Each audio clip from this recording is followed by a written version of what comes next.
Hello guys, this is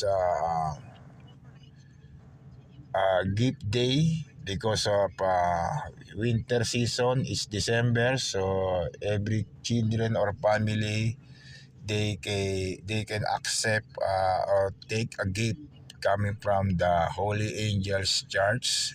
So this is our content and blog for today. So this is the life in Canada, Saskatchewan.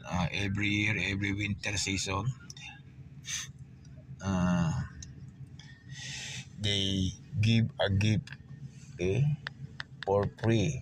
Anything, clothes, toys, uh,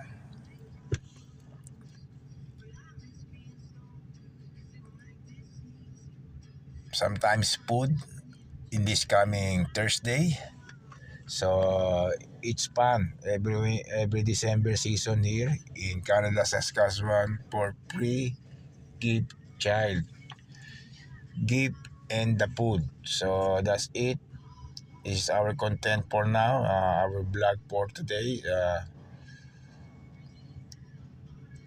A toys gift and December and Thursday is food food gift for all the communities in Canada, Saskatchewan. This is the lifestyle every year, every winter season.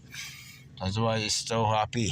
Okay, so that's all. Subscribe and click the notification bell for upcoming latest video to my YouTube channel and nice weather update.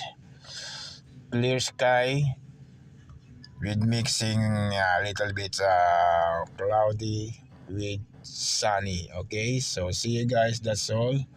So this only share to you now in my content and blog to take a gift coming from the family, every community, food drinks and toys and clothes. Okay, so this is life in Canada, Saskatchewan. Okay, so see you guys. That's all.